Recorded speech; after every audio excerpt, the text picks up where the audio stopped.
Good afternoon, everyone, and thank you again for joining us for today's briefing. We will be joined, of course, by Dr. Morrison and as well Dr. Karen Phillips, who's an epidemiologist with CPHO, and they'll spend a significant amount of time talking about the updated modeling that we have in place for P.E.I. and some of the factors that we're using to make and inform our decisions in this. I should just begin, I guess, by expressing the sympathies to those who have lost loved ones in the past number of days. It's always a difficult time when you hear that, and sometimes I think that we as islanders look at those as statistics as opposed to what they really are, and that is that families and individuals lost somebody who was important to them, and that is difficult. And regardless of their situations, those are individuals that, if anything like my own situation, that they weren't prepared to say goodbye when they did. But so to all of those who have lost someone, I offer my sincere sympathies. You know, I've been thinking a lot about, I have all kinds of different notes and papers here, and just been trying to think of what is the best thing to say. Having been through almost 23 months of this together, it's hard to come up with things to say that Islanders haven't heard before. And I can only imagine many of you are tired of hearing some of the things that we have been saying, probably as tired as we are of having to say them. But I guess just to begin, you know, COVID has been a really horrible thing. It's stolen so much from us. It's changed our lives. It's changed who we are as people. It's divided us as a province, and that's just such a horrible, horrible thing. And we're working our way through this last difficult leg, and this has been the most difficult time for us as Islanders. We've been able to avoid a lot of the dire effects and impacts of COVID, but in this last 5-week wave, it's hit us especially difficult, hard, and that's tiresome for you. It's difficult for all of us as Islanders, and it's just a really, really horrible, horrible thing that we've had to go through. And when I think of that, I think of all the things that are stolen from us, and I hate COVID for that reason. I also think that the 23 months have brought us together in many, many ways, and which is the approach we will need as we begin to make our quiet and cautious and careful steps out of this. The road we have to travel won't be easy, but we have to begin to make it, and we will announce some measures today that will get us on the path to where we need to go. It will be a difficult road. We're into a very choppy part of this. This is to state the obvious, that this is the hardest and most difficult time of COVID, and the next 10 to 14 days will be that. And we're trying our best in the leadership roles that Dr. Morrison and I have to cushion Prince Edward Island to the best extent we can from the worst impacts of this, but we're not able to do it in its entirety, and that's just the reality of COVID.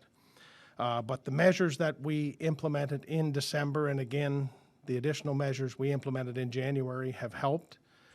They have probably, by the modeling, have chopped the high part off of this wave, and has allowed us to remain relatively stable throughout this. That doesn't mean we haven't had challenges, and we certainly know that 9 island families have lost somebody in this, and that's not to diminish that in any way.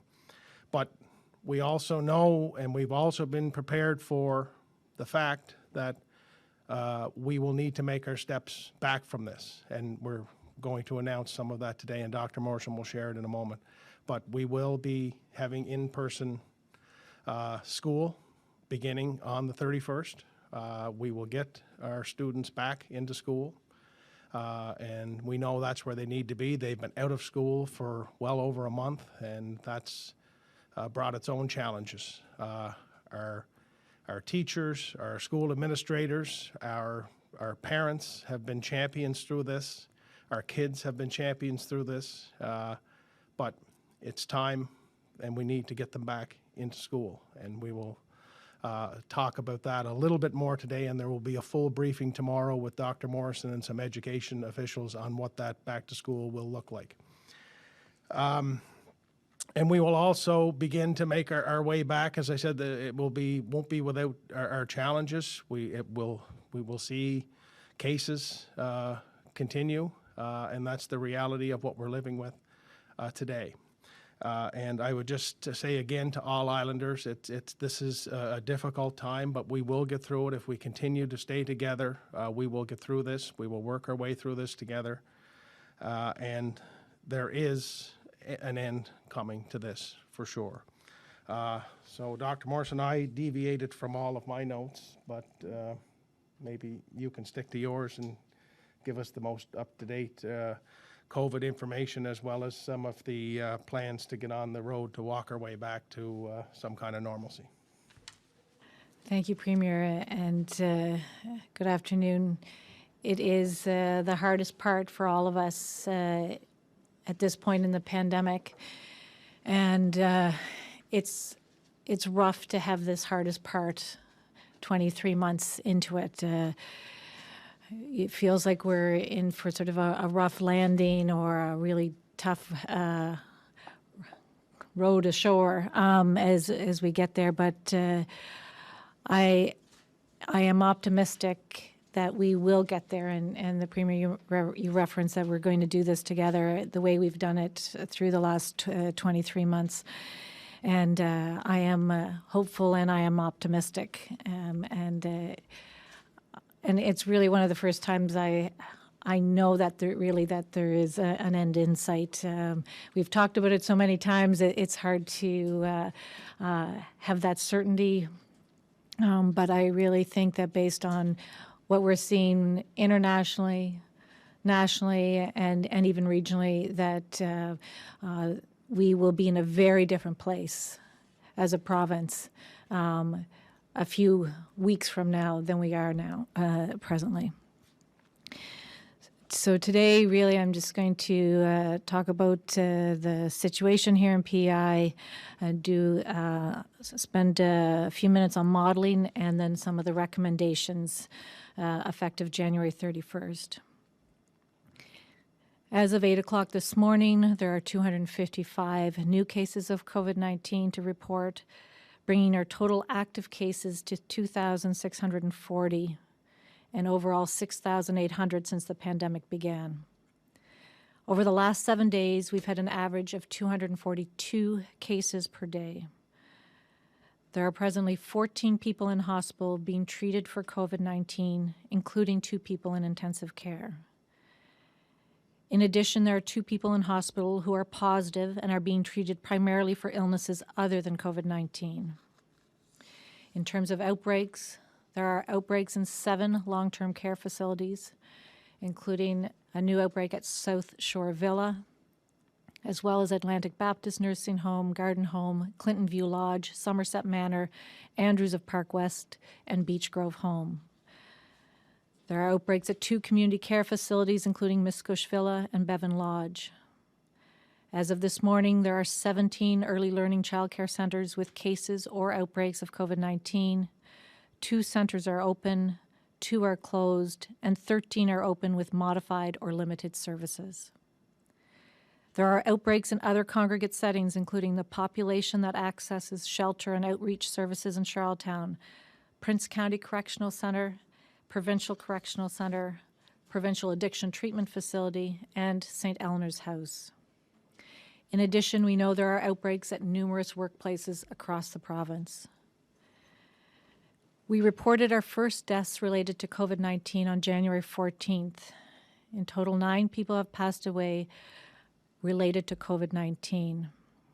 And as the Premier mentioned, our sincere sympathy to the families and friends who are mourning the loss of their loved ones. And also, as the Premier mentioned, these are not statistics or cases. These are someone's mother, father, partner, husband, wife. And we share in that loss. We've received a number of questions regarding how it's determined if a person's death was related to COVID-19.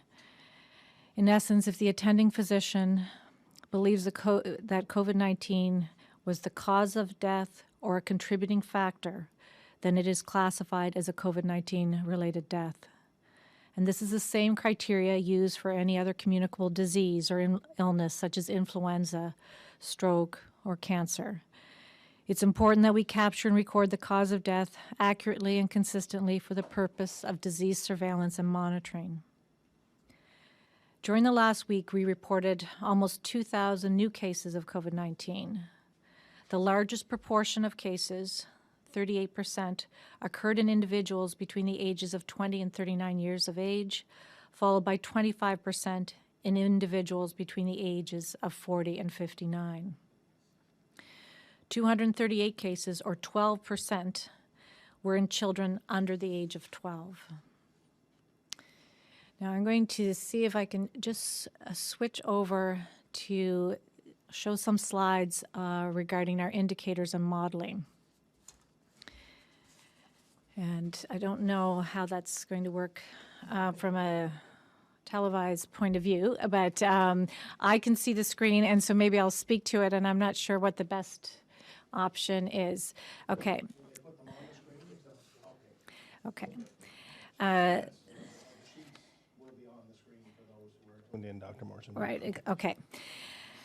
So this is really to highlight some examples of the indicators we use to illustrate our current COVID-19 situation and to share updated model-based projections for COVID-19 outcomes under different scenarios.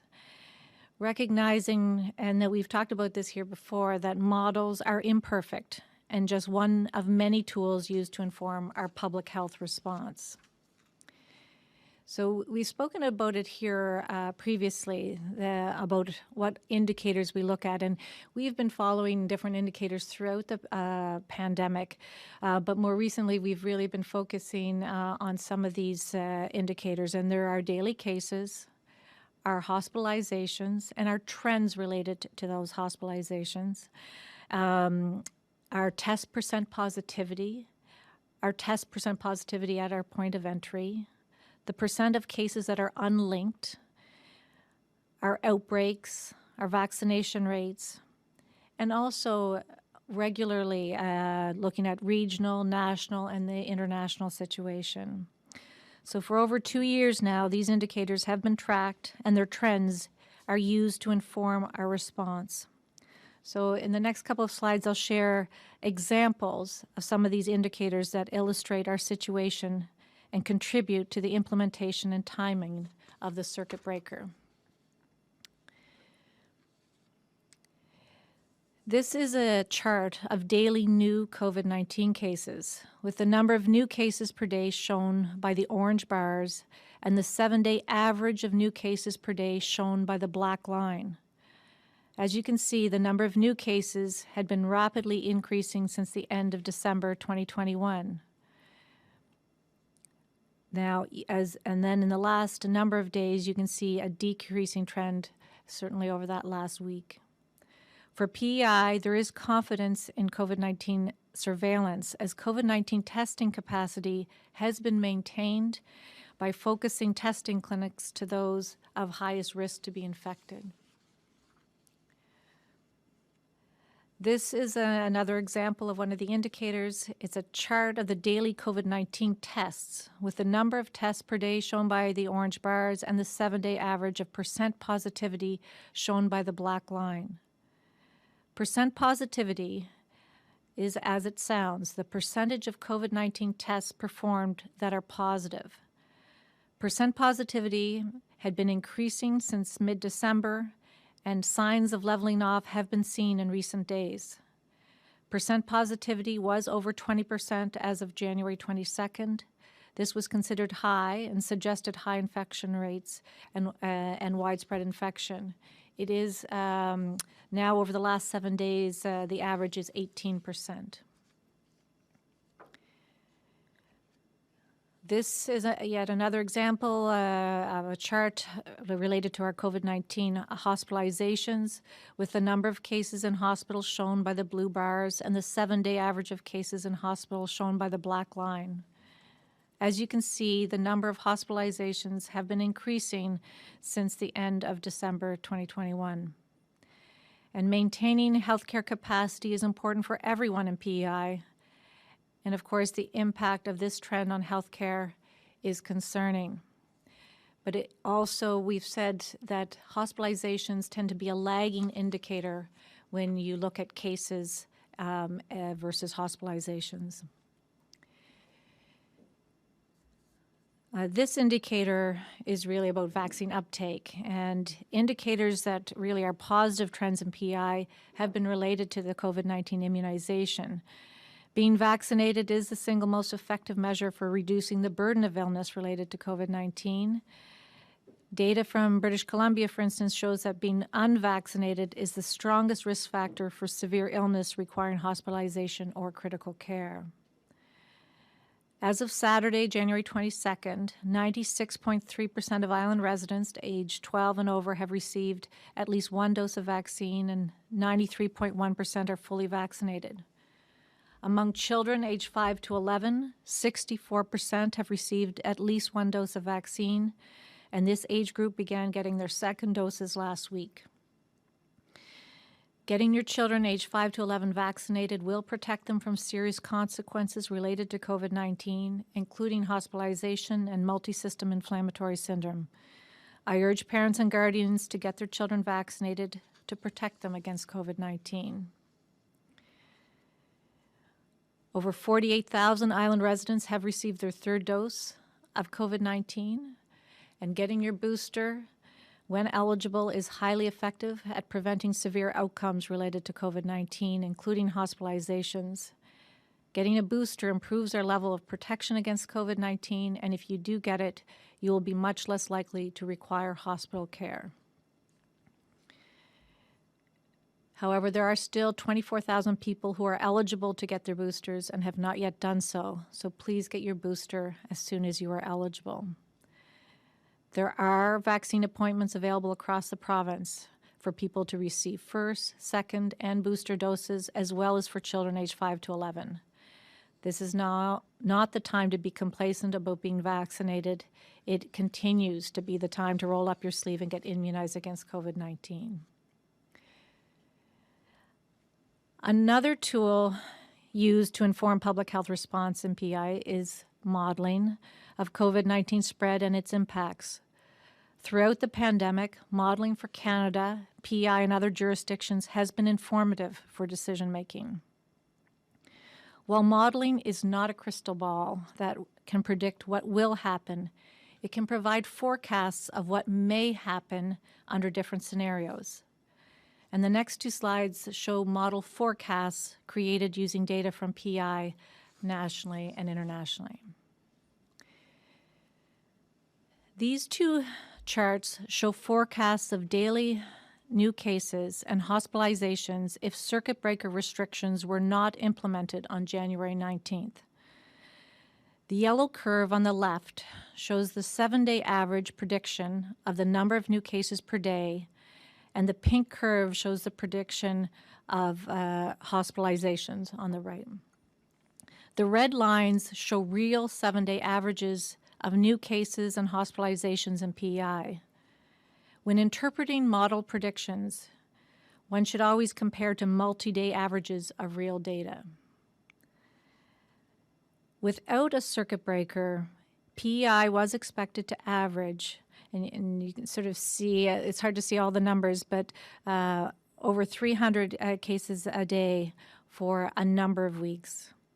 The number of hospitalizations was forecasted to continue increasing for the next 3 weeks. The prediction of daily new cases tracked real P.E.I. data very well. Now, when modeling small populations such as COVID-19 hospitalizations and P.E.I., random fluctuations around model predictions are expected. So the shape of the hospitalization forecast is informative, but the number of hospitalizations predicted always has to be done with some caution. Now, this slide, these two charts show forecasts of daily new cases and hospitalizations if circuit breaker restrictions started on January 19th successfully decreased contact rates. The yellow lines show forecasts if contact rates stayed the same, like the previous slide. The pink lines show forecasts if contact rates decreased by 10%. The next blue-ish line shows if contact rates decrease by 20%, and the orange lines show if contact rates decrease by 30%. The forecasts show if we collectively decreased our contact rates, the peak of this surge should be lower and be over more quickly for both new cases and hospitalizations. And that's what we've been wanting to do. It was encouraging that modeling indicated a circuit breaker had potential to effectively lower the forecast of new cases, depending on our adherence to the measures. It was also reassuring that this modeling for P.E.I. supported evidence from other jurisdictions that contact rate reductions needed to blunt this surge were possible. As we have throughout the pandemic, by working together, we could reduce this surge and its impact on our island.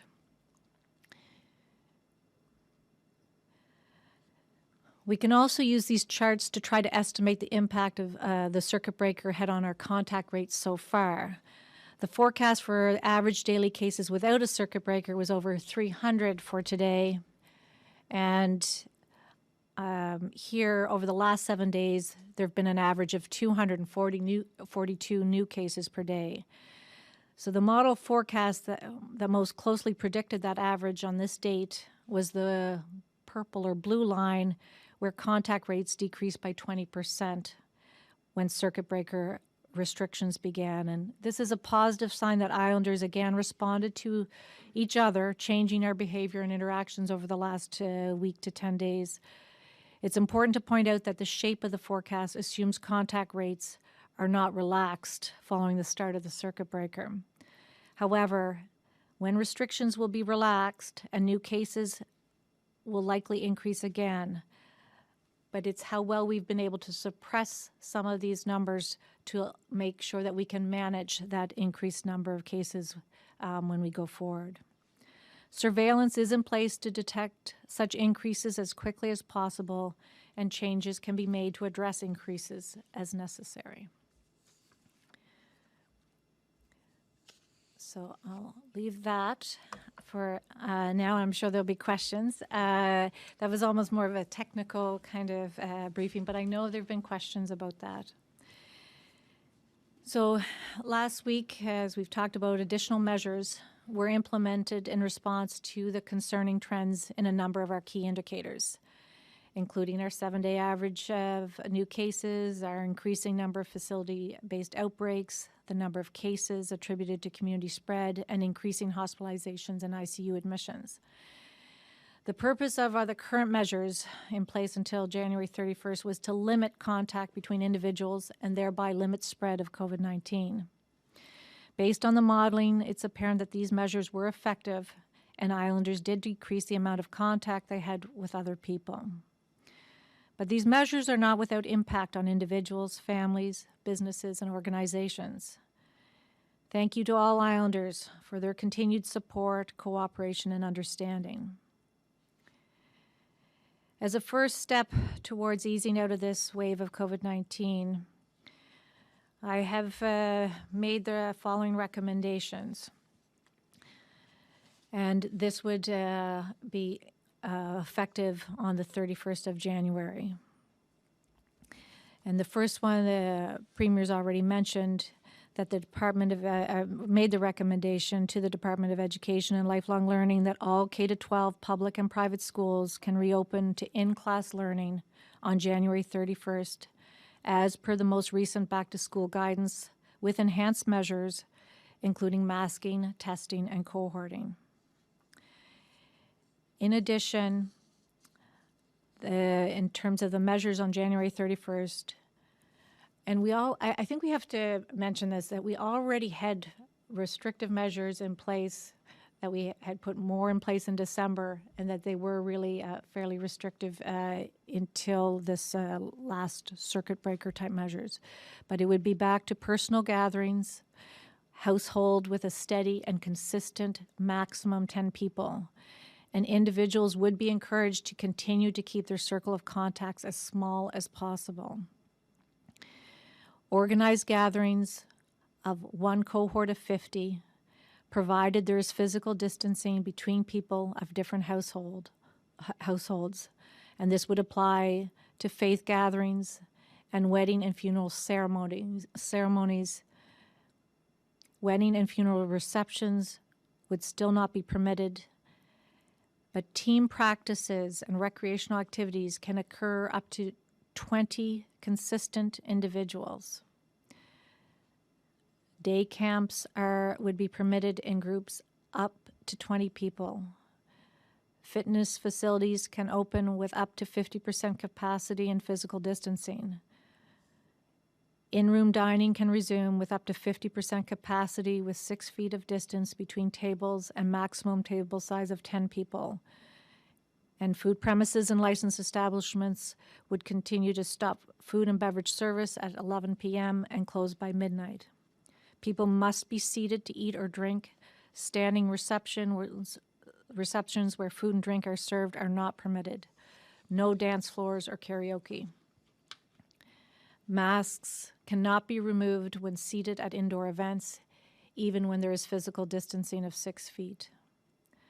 Other businesses and organizations are permitted to serve the public with up to 50% capacity and physical distancing, and this includes retail, casinos, museums, and libraries. Vax Pass program remains in place for discretionary events and activities. Visitation in long-term care is increased to 3 partners in care and 3 designated visitors. In homes where there are outbreaks, there are additional measures in place, and individuals entering the province will continue to isolate for 4 days with testing. We will continue to take a steady approach as we plan to ease out of this wave, and we have to be careful not to get too far ahead of ourselves, and we take it one step at a time.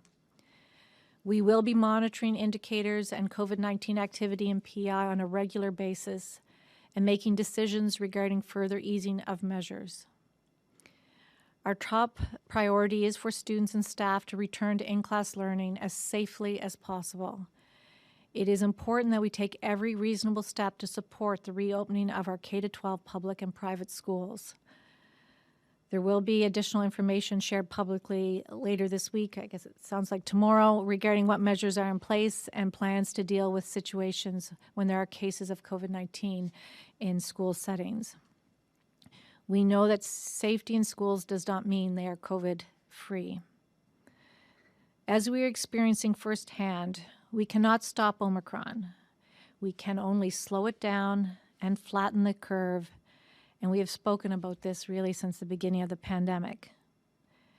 In addition to the population level measures, we have a personal responsibility to protect ourselves and others. We will all need to continue to do our part.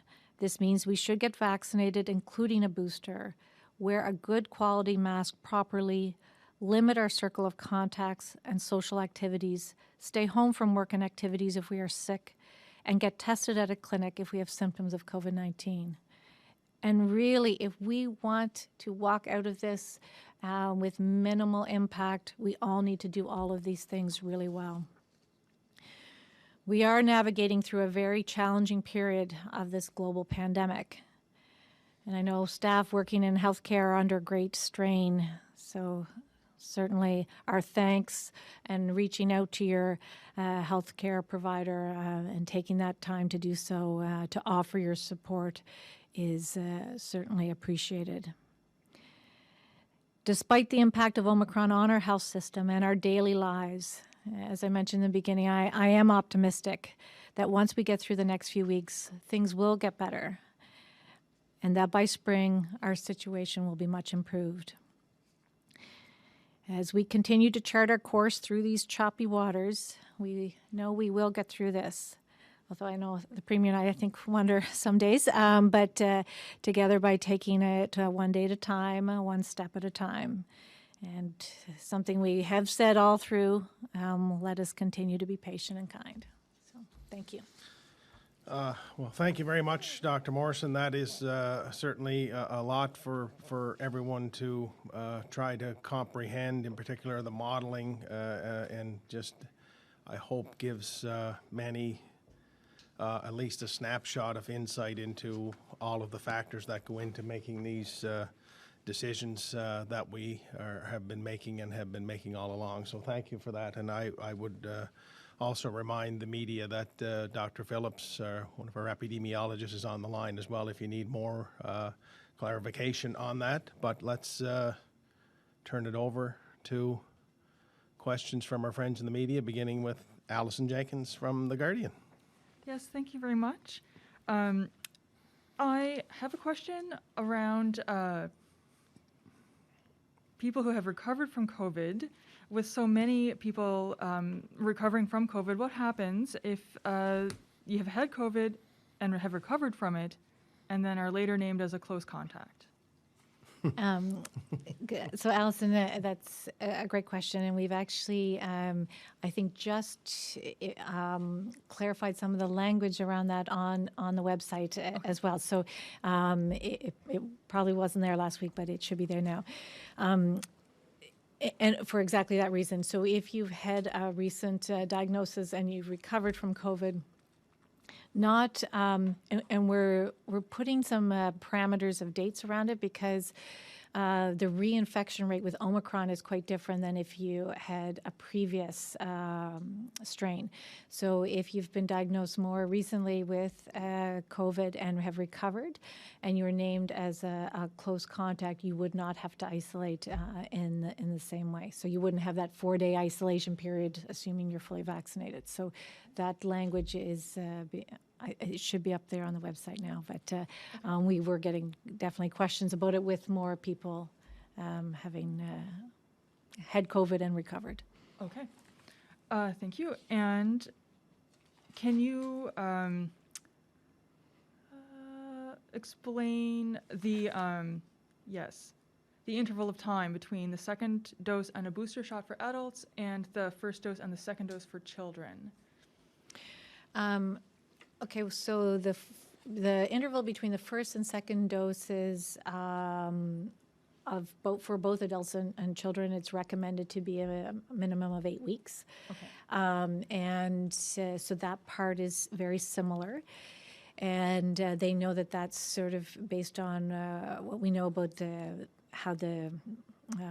basically the immune response that's stimulated with the interval for the vaccine.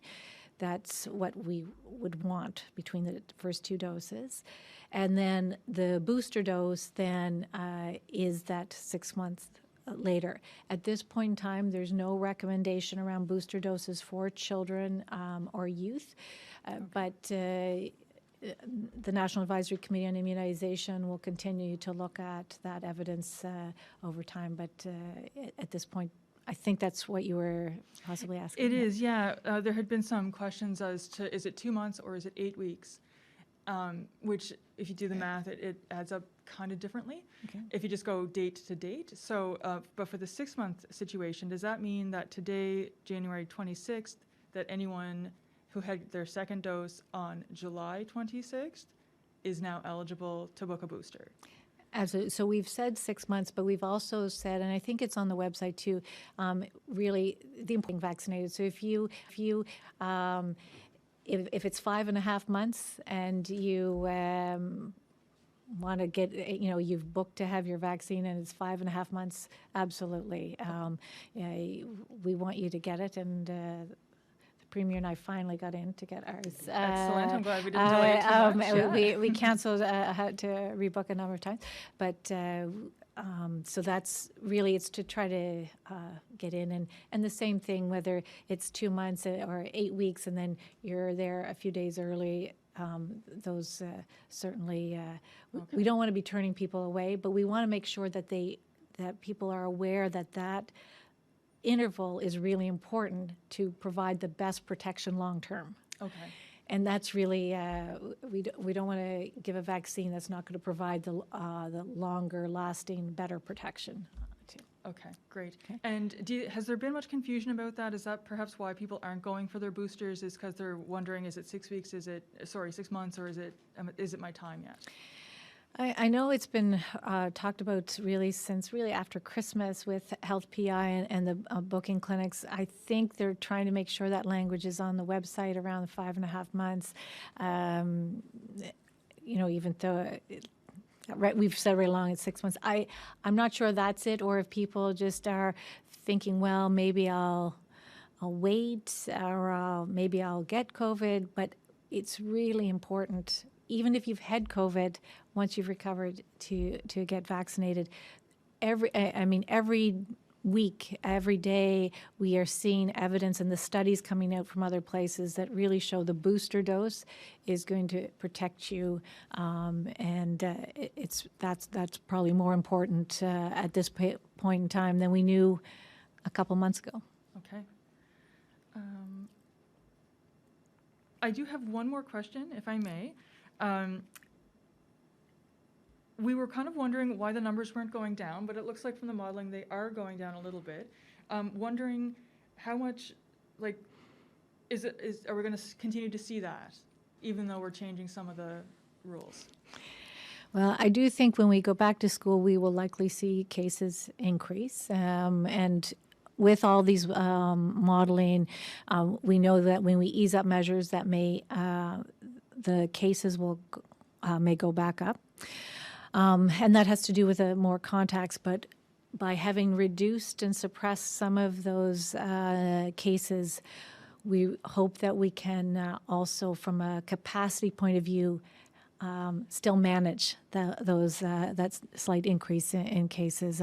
But that sort of speaks to what we're trying to, I think the Premier alluding to it as well, that it's really important that we wear masks when we're supposed to, that we keep our circle of contact small. So even though we're sort of stepping cautiously out of the circuit breaker, we're still have restrictions and public health measures in place for good reason, so that we can ease out of this slowly and not overwhelm the system and minimize how many people will get sick. Okay. But realizing it's a balance. This is always a balance going forward.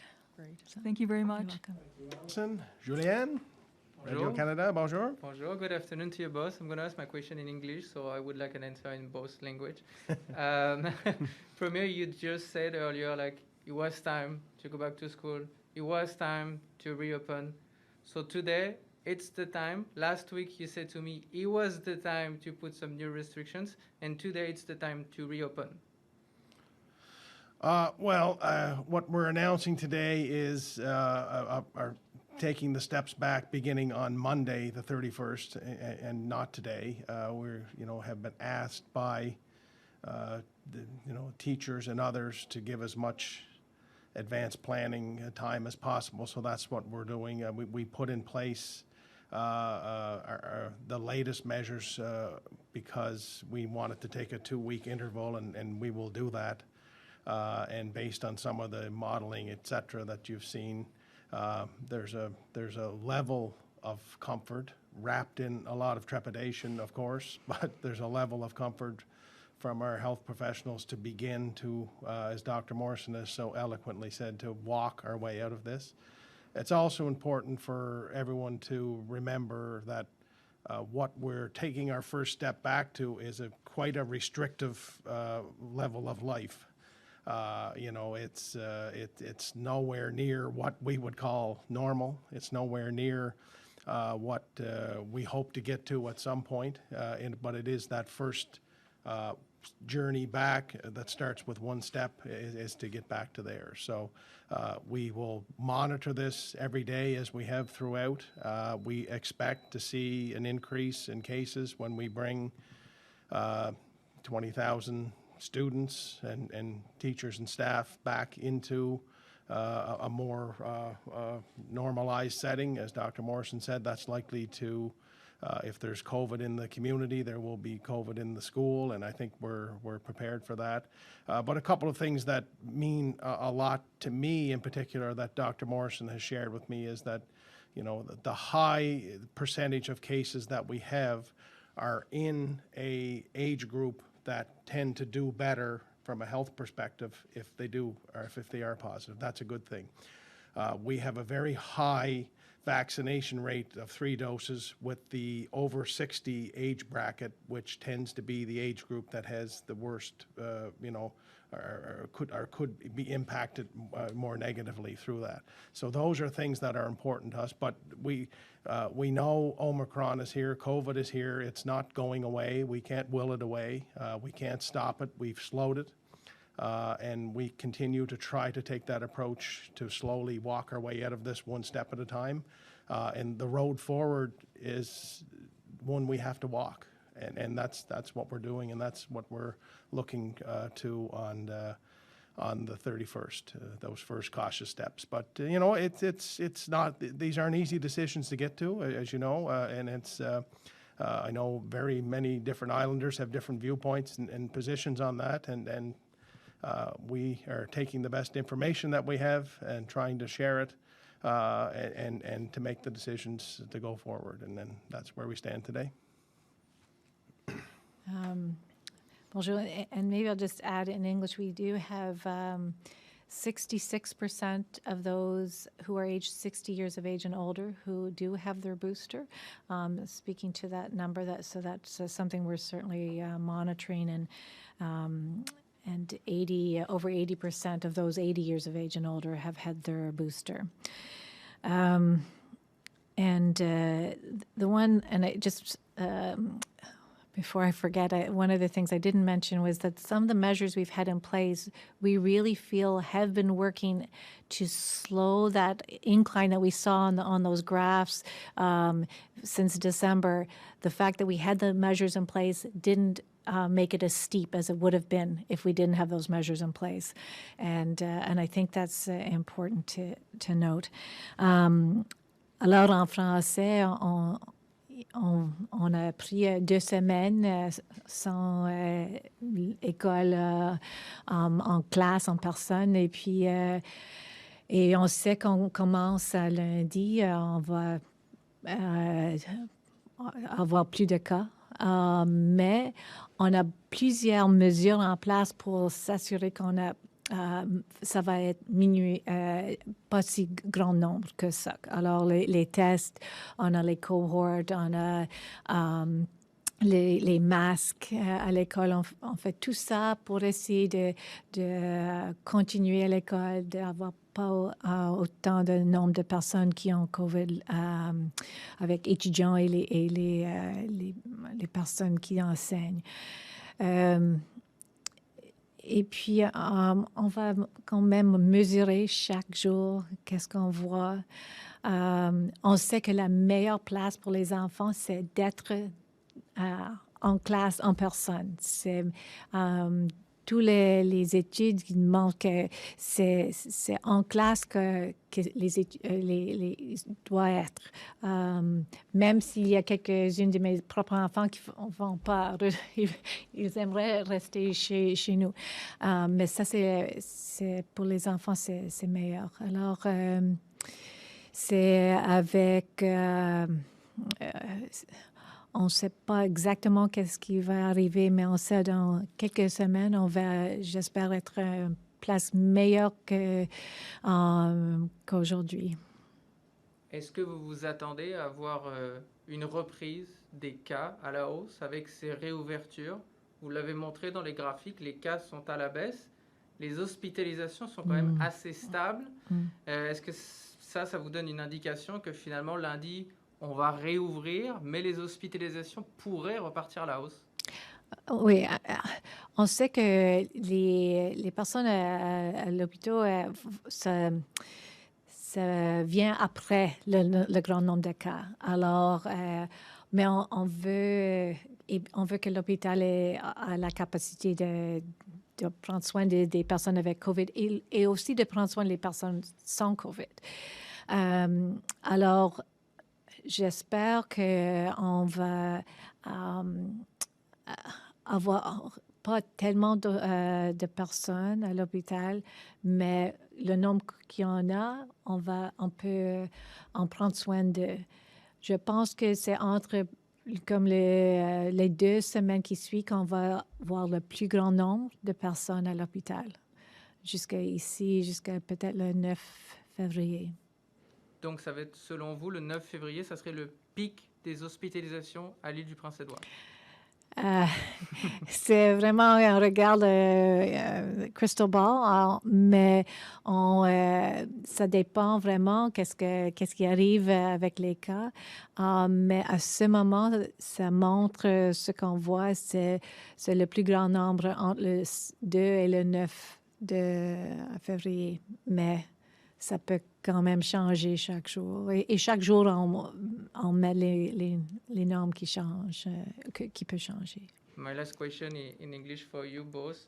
Do you really hope those restrictions we have in place right now, who's going to end on Monday, will be the last ones under COVID?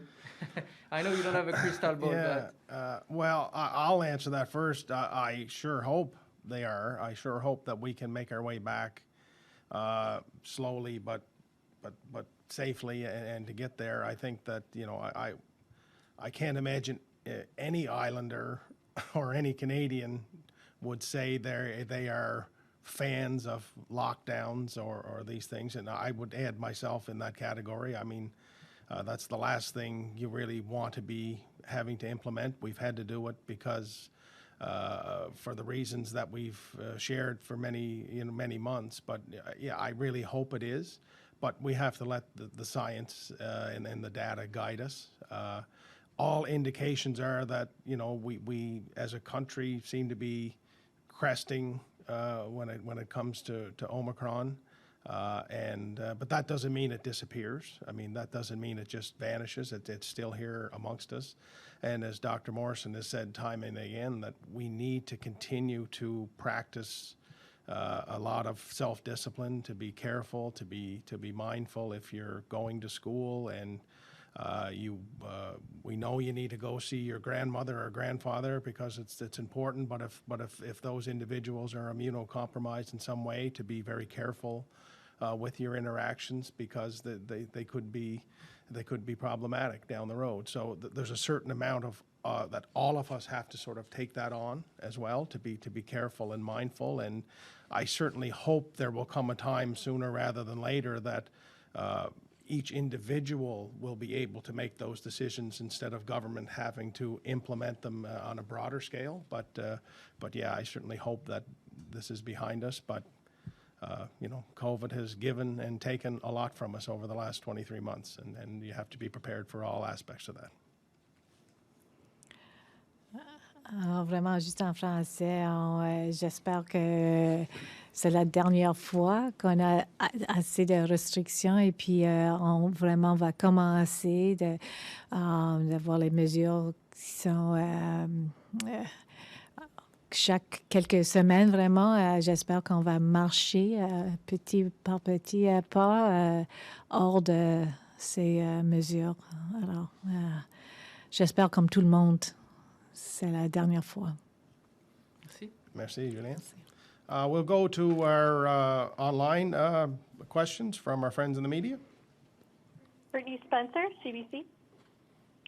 Hello to you both. Thank you for taking our questions today. My first one is about with the plan for students to return to school on January 31st and the lifting of the restrictions in place right now. I'm just wondering what the modeling tells us about what that could do to the situation on P.E.I. right now. I know that you both said that, we can expect to see more cases once students do go back to school, but I'm wondering what that modeling says in terms of how many cases and what that will look like. Maybe I'll start, and then Dr. Phillips, if you're on the phone, you can add in. I think, hi, Brittany. So we're going to be looking actually at ongoing modeling, not only for what it could look like after the 31st, but also at different stages of easing up of measures over the next weeks ahead. So it won't be just on the 31st. Of course, it's the modeling we keep saying is just one tool, and it's like trying to forecast a storm, a winter storm coming too far out ahead of us. It's really hard, and you really won't know until you're closer to the time what it's going to look like. So, but we are doing some certainly consideration of that modeling. Dr. Phillips, do you want to add to that? Hello, thank you. I echo what you just said, Dr. Morrison, that as we move forward, it'll be an important combination of what we've used already, of looking at our indicators and our trends of our indicators and various scenarios from the modeling. And as we gain more information of how our next few days and weeks go ahead, we'll be able to make adjustments and changes based on all that evidence. Okay, and I'm just wondering if you could clarify or explain, with indicators like daily case counts still in the hundreds, there being a consistent number of people in hospital over the last couple of weeks, why now is the right time to ease restrictions and have in-person learning resume in schools? Well, I guess I'll start, Brittany. A couple of things. One, we know that being in school, in-class learning, is very, very important for the well-being of students. And there are more studies coming out indicating the impacts of not having in-class learning. And so I think we are cognizant of that, and it's really important to recognize that evidence. We don't look at one day, and I think that's what we've tried to talk about. Indicators are not based on just one day. They're looking at trends. So we've seen what the trend has been in terms of cases over the last week. We also and I think trends over time, the more time, the better, but certainly indication of that trend going down is really good. I think we've tried to make sure that we eventually are going to move away from as much focus on cases, but more on severe outcomes like hospitalizations. And we've talked about that here before. And we know that hospitalizations are a lagging indicator, so they will often lag 1 or 2 weeks behind an increased number of cases. So I guess just a couple of those kind of comments. There's not necessarily any perfect time to do any of these measures, but we also need to recognize, and the Premier spoke of our vaccination rates of our children, our booster rates of those who are the most vulnerable in our community and most likely to end up in a hospital. We have other testing measures, masking measures, cohorting measures in place to go back to school. So no one's going to be going back to school without those kind of measures in place. And it's the multitude of layers of protection that we try to put together as we balance the impacts of all these measures. Dr. Phillips, did you want to add anything? Hello, thank you. I support again what you just said, that it is the layering of all of these measures that helps to keep us as safe as we can. And we will have to keep an eye on the data going forward to see how we are handling this as far as cases and our more severe outcomes. Absolutely, yeah. Okay, thank you. And with that in mind, I'm curious about when students do return to school. You've said multiple times that we can expect to see cases of COVID-19 within our schools, and I'm just wondering how that's going to be tracked and reported, and whether that information will be provided to parents or made public. I'm just sort of wondering how that's going to work. So, Brittany, I think the school system will be having we didn't want to get into too much. This seems like a lot on one day already, but I think we'll be having a separate press, and I'll certainly be involved with that. But we are going to do things a little bit differently than some of the other provinces in that we will be continuing to do case and contact management at the schools, just like we are in our community. And that reporting will occur in terms of the number of schools that are impacted with cases and multiple cases. So we'll maybe speak more in detail about that at the education-focused back-to-school press conference. Okay, thank you very much. You're welcome. Thank you, Brittany. Louise Martin, CBC. Hi, good afternoon. So I'm just wondering about the tragic deaths that we've seen over the last under 2 weeks. 9 people have died on Prince Edward Island related to COVID-19. But to really understand the impact on the healthcare system, will you be releasing where those deaths are occurring? Are they ICU patients, or were they ICU patients? Were they in hospital? Were they in long-term care homes? Will you be releasing that kind of information to sort of gauge the impact on people and on the healthcare system? Hi, Louise. So a couple of things. One, the things we'll be also releasing, and that we are tracking our length of stay of hospitalizations, which does also impact the capacity. So I think we'll be talking about that. We will be doing summaries of outbreaks in long-term care in terms of number of residents and staff, and hospitalizations and deaths associated with outbreaks. We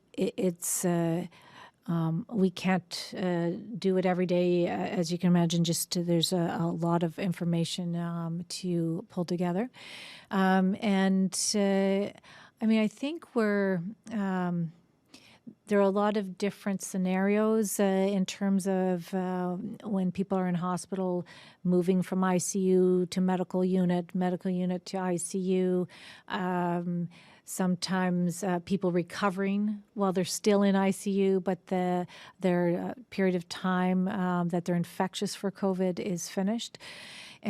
So we'll certainly continue to release as much as possible, but we're also very conscious, and I think try to respect that what we said, that these are individuals that are people's mother, father, husband, wife, partner, and we are not trying to release too many details surrounding a death that for privacy concerns, but certainly recognizing that we're tracking lots of information that really will impact the health system, and that's really about how many hospitalizations, lengths of stay, how many in ICU, and new admissions per day. So we're trying to make sure that we have that, but not maybe in all the detail that you've been asking for, Louise. Yeah, so does that mean, in terms of, for instance, there are 14 hospitalizations today, it would be useful, I think, to know how many are new versus how many are still in there, how many new admissions to ICU? Would that be something that could be broken down? Well, we've said, there are, we can certainly look at that. We know that there were 4 new admissions in the last 24 hours.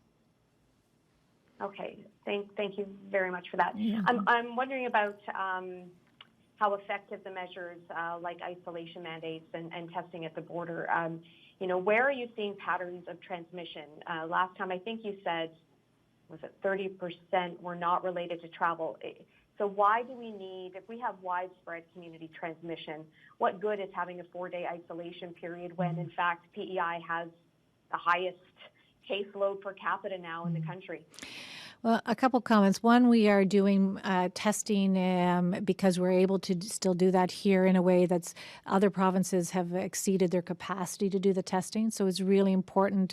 It's good that we're able to measure what's happening here in a different way with our testing. The second thing is, I mean, we've had a number of weeks since Christmas, since the New Year, where we would have, over 250 cases of COVID identified at our points of entry, and that number means that those people are identified very quickly at points of entry. They aren't infecting others. And with Omicron, you can certainly infect a number of other people, on average, quite a few. So we will have, by picking 250 cases up in a week at points of entry, certainly if each one of them was to infect 4 other people, that's a lot of extra cases within 1 week in the province. So we are monitoring our testing positivity rate at our point of entry, which has increased since Christmas. So that's why it's still important to do, and how important that isolation period is, because that's not including how many people actually test positive after their 4 days in isolation. Now, having said that, one of the things that we will be looking at easing as well in the weeks ahead would be to remove the isolation and just have that testing measure in place. But that will be one more thing that we will hope to do in the weeks ahead. But we are still tracking how much is travel related and how much is in the community and close contacts. Okay, and I'll just ask this again. I know you've been asked, and I'm trying to understand it in the most simplest of forms as just a layperson in the community. When people see the numbers coming through, Dr. Morrison, they see more hospitalizations, 9 deaths in less than 2 weeks, still case numbers in the hundreds. So can you explain in the simplest way possible why now is the right time to send students back to school in person, and why it is the right time, January 31st, to reduce some of the measures that have been put in place over the past couple of weeks?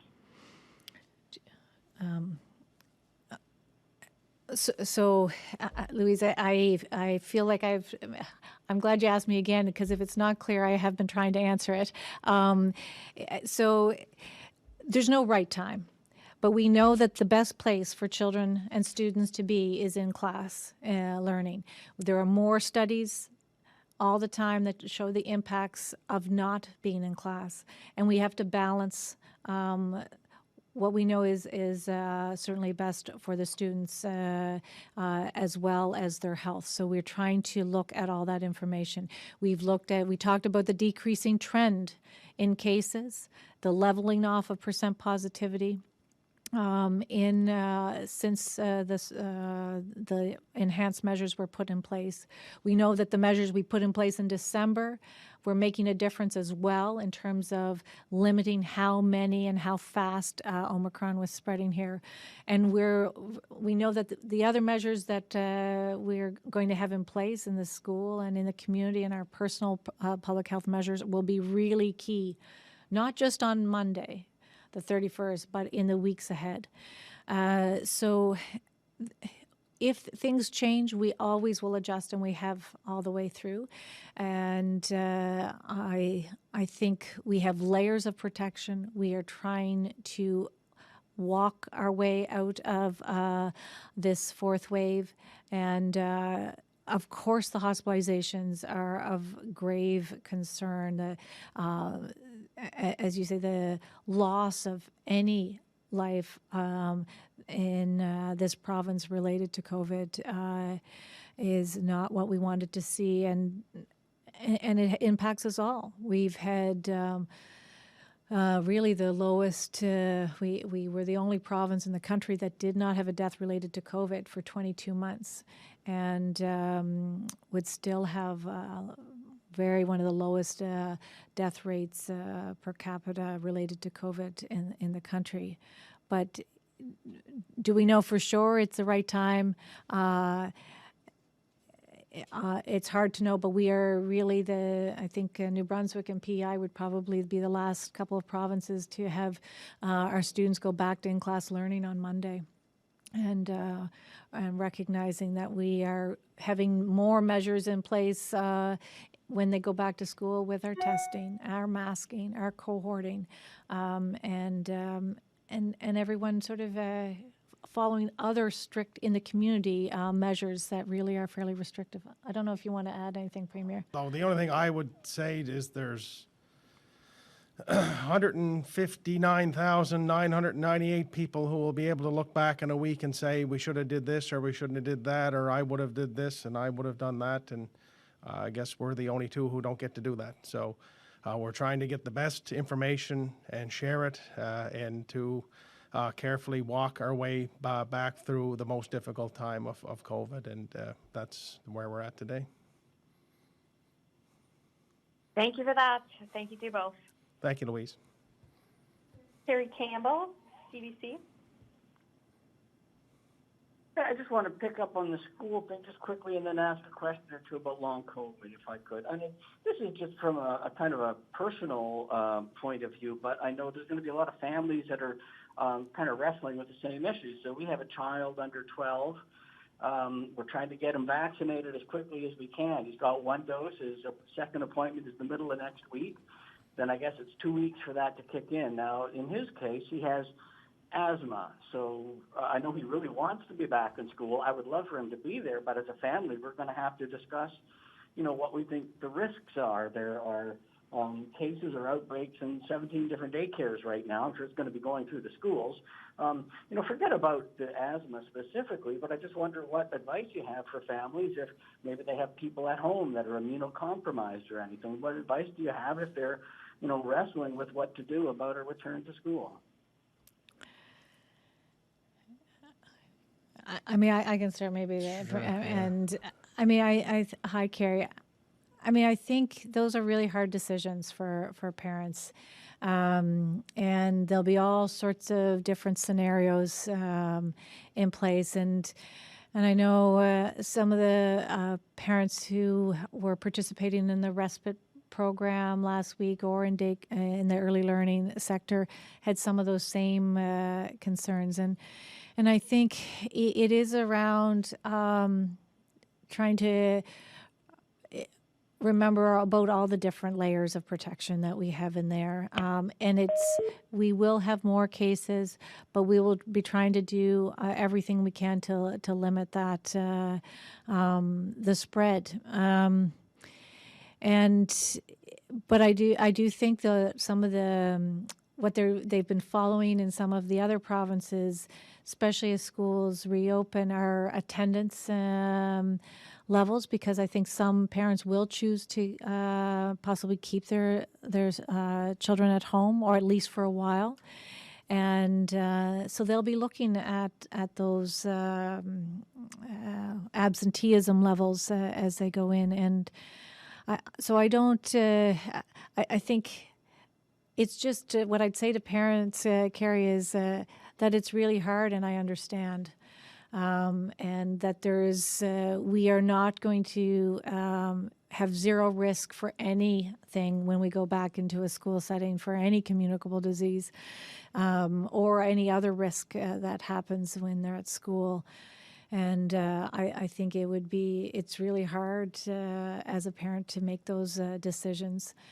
The vaccination rates of each school will be posted for online, and I know the public school system and the Commission Scolaire Langue Française is also going to be posting those. Trying to give parents as much information as they can. I know that this is some of what we'll be talking about in what will be the next press conference will be around making sure that information, they'll be speaking to how important that information is to have on the website. That, for instance, if there is someone in a class or a cohort that has COVID, There will be a letter sent home to all the parents of students in that cohort and or class, and they'll be advised that there was a case of COVID in the class, that they monitor for symptoms, and there'll be increased testing involved. For take-home tests, antigen tests in that setting, and that close contacts in P.E.I. will still be, they'll do their best to identify those and be followed up differently than those just maybe in the class who aren't considered close contacts. Okay, and if I could just ask a little bit, I'm just looking into long COVID projections, and Ontario had been projecting that 10 to 14% of their COVID cases would end up with, they'd be long haulers. They would have symptoms 12 weeks later, maybe up to 12 months or more later. I know I talked to someone who's been dealing with it for 2 years. Have we tracked this at all in P.E.I.? Do you know how common this is here at this point, what you're seeing in that regard? So Carrie, it's interesting. I briefly was mentioning long COVID just before we came down, and so, I mean, we are not really our cases of COVID. The majority of our cases of COVID have happened more recently, so we're not really into a period of looking at large numbers of people with long COVID at this stage. But I do think it will be really important to monitor some of those. We had, and I think I spoke about it previously. I see Alison nodding her head about a study we had done in terms of follow-up with a number of our COVID positive cases. This was earlier on in the pandemic, and we were asking them questions about ongoing symptoms. And but again, those numbers were very small. So it will be important, and it'll also be important for our physicians and nurse practitioners to learn more about that in terms of the treatment and recognizing long COVID. So I think that is something that we'll be really having to enhance our surveillance on as we go forward. But we're really, at this point in time, mainly dealing with the response to this fourth wave, but recognizing that's an important thing for consideration. All right, thank you. You're welcome. Gary. Sue Neebe, The Guardian. Hi, good afternoon, everyone. I guess it's the next question for Ms. Phillips and perhaps Dr. Morrison. Just hoping you could kind of clarify, you sort of indicated that the modeling seems to indicate that the existing circuit breaker has been effective. Yeah. I'm just wondering what indicator shows that. I mean, it sort of seems to look like the 7-day average of cases hasn't quite bottomed out. I mean, test positivity does seem to have, the rate of deaths is again, sort of the highest in the country. So can you take me through what indicators exactly say that the circuit breaker is working at this point? So I'll start, and then Dr. Phillips can respond too. So, Stu, I think you're talking about indicators and models sort of at the same time. So in terms of what we have looked at are, is there a leveling off or a decrease related to the circuit breaker because of a decrease in contact rates? And that's based on those different percentages we talked about. And it's certainly indications would look like when we started on January 19th that we've successfully decreased those contact rates. So, and that way we've minimized the peak of where we would have been on today if we hadn't done that circuit breaker. So today there would have been, well over 300 cases if we hadn't had the circuit breaker, and certainly we're at less than that, and what we would indicate here. And again, it's not per day, it's by an average number for over a week. And again, and also the percent positivity is an indicator. You don't model the percent positivity, but we look at that as an indicator. And so models being, having their limitation and the indicators we follow. Now, we also know this is Wednesday. Our circuit breaker is not over until the 31st, but we will be very gently easing up to fairly restrictive measures even on Monday. So the circuit breaker was never intended to stop Omicron. And that's why circuit breaker, when we use it this time, is very different than what we've used it previously. It's really to try to suppress the cases and make sure that our health system is able to manage the capacity that in terms of the cases, but also the subsequent hospitalizations, and to suppress that so we can open up a little bit more. So Dr. Phillips, would you like to add to Stu's question? Hello, thank you for the chance to answer. And so I agree and support what Dr. Morrison just said, that it is a combination of the modeling forecasts and the trends of the indicators that would suggest that the circuit breaker has had a difference.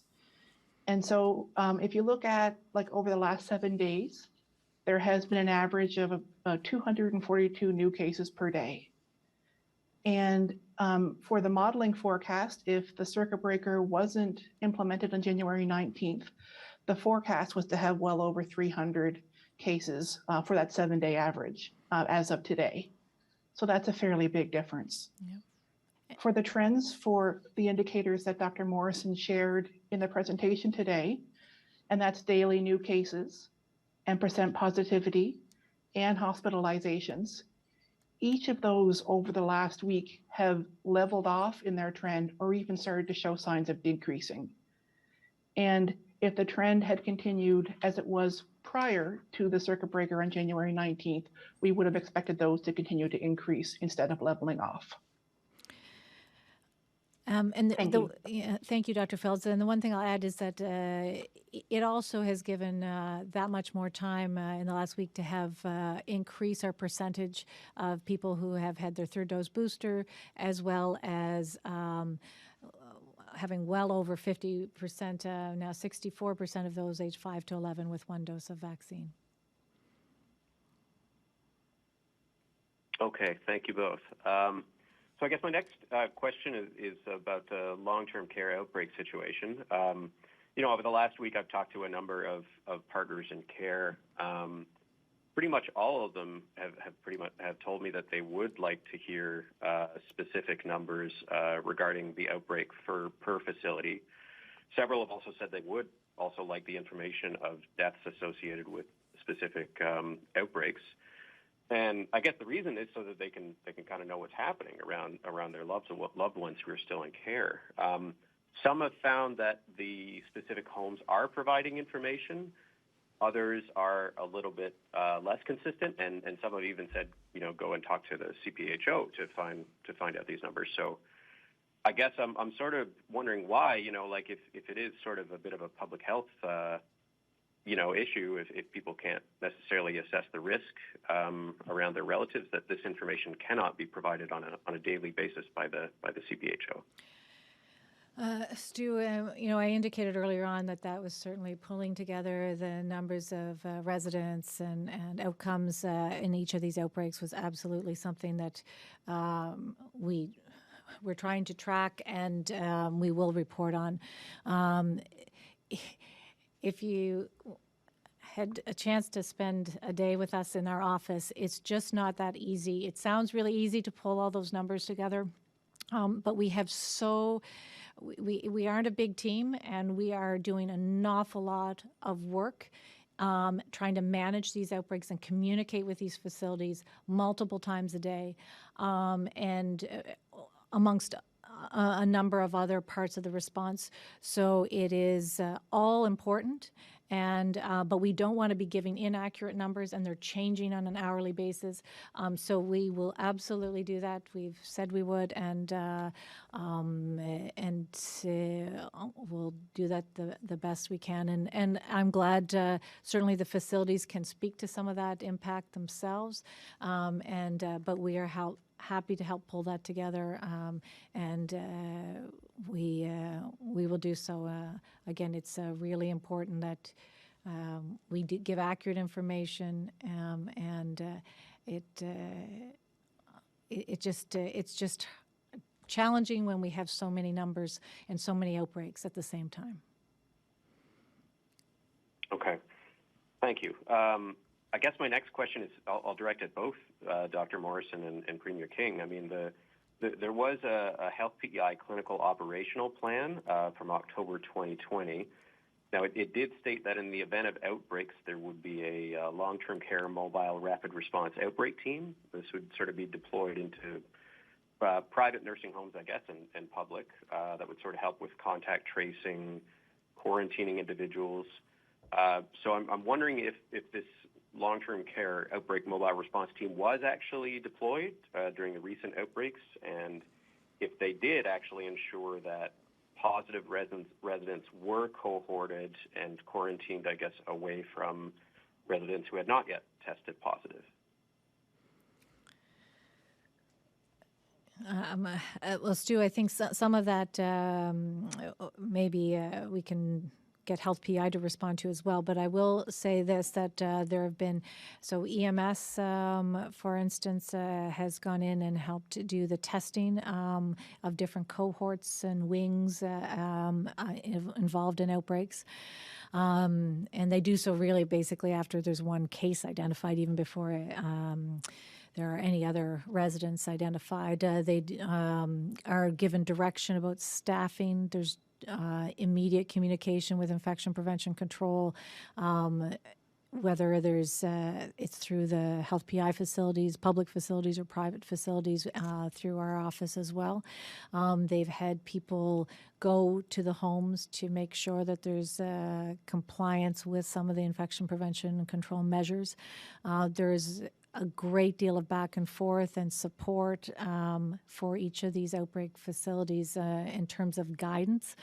But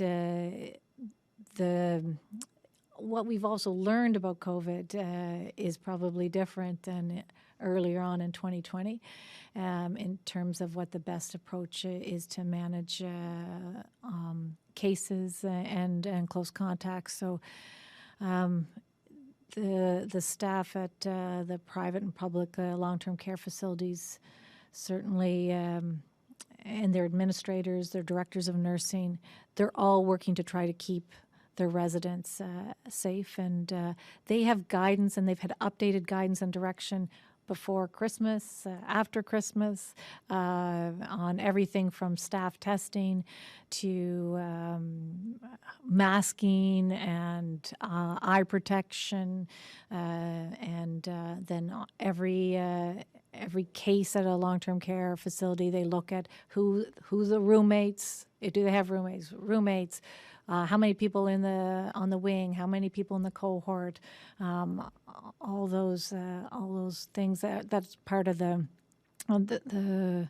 how we manage cases and outbreaks. So I don't know. I don't know if there's anything else for me to add there. And Premier, I don't know. No, that's just our response to all of this has been an all hands on deck response. You've seen people step up at an incredible rate, and it's all to try to keep as many people in P.E.I. as safe as we can and deal with the outbreaks as they come. But I can probably get someone from Health P.E.I. to answer the direct nature of the question in terms of what rolled out or didn't.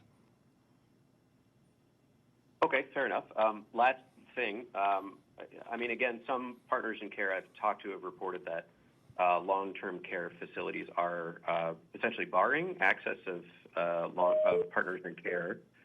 And there is a January 14th order from the Public Health Office that does pretty clearly state that partners in care should be given access, even in cases of outbreak, if they're following all the proper public health guidelines. So I guess I'll just sort of ask the question. I mean, should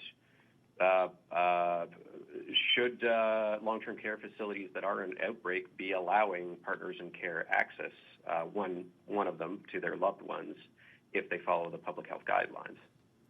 So that, Stu, is exactly our direction.